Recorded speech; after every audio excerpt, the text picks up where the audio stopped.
Assalamualaikum dear students.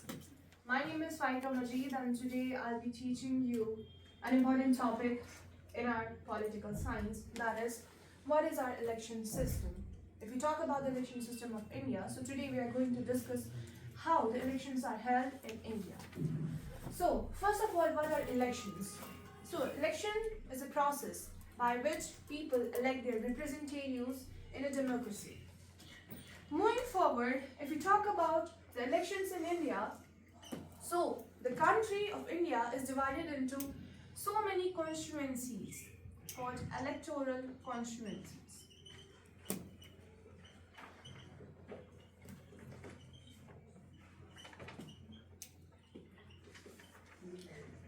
This means that our country is divided into various small areas for the purpose of election.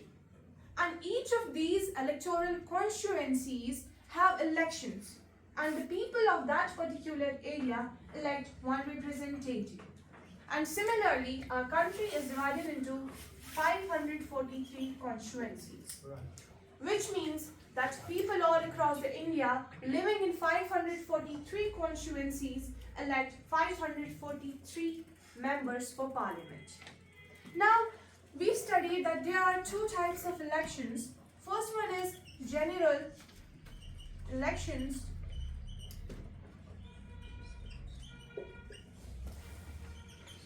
and by-elections.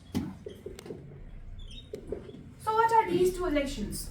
First of all, if we talk about general elections, so these are the elections that are held all across the country at the same time. It may be on a same day or after a few days, like we have in our country. It's the most usual one election, that's general election. Now if we talk about by-election, what are these types of election? So by-election is that type of election which is only held in one constituency. Why?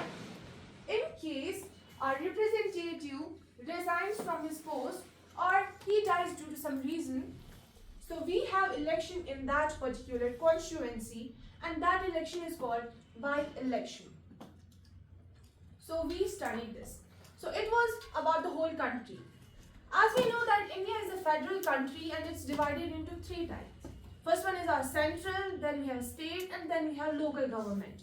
Now if we talk about state, it's also divided into different constituencies. Like we here had electoral constituencies, and similarly in state, it's also divided into a number of constituencies. And in every constituency, the people elect their representative who becomes a member of state assembly.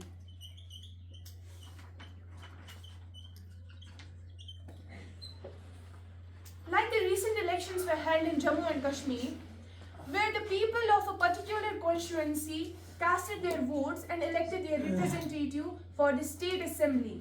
And that particular representative is called MLA, Member of Legislative Assembly. Moving further, if we talk about the third one, that's a village or town.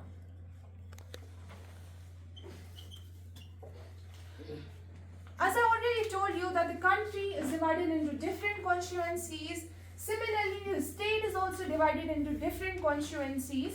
And if we talk about a state, if we talk about a third part of government, that's village or town, it's also divided into different parts, small constituencies. These are also called seats.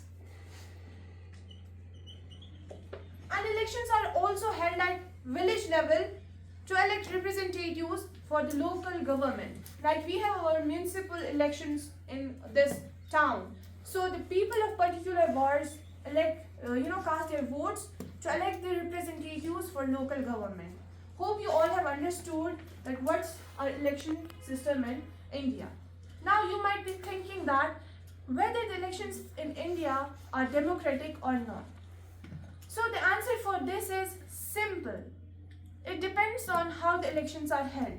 If the elections are held in free and fair manner, malpractice are not being used in elections, no rigging is there, then obviously these elections will be democratic. And if the opposite of this happens, malpractices are used in elections, people are not being given fair opportunities to elect their representatives, they are not being given one vote, one value, so then these elections will not be democratic, they will be called non-democratic. Hope that you all have understood today's lecture. Thank you.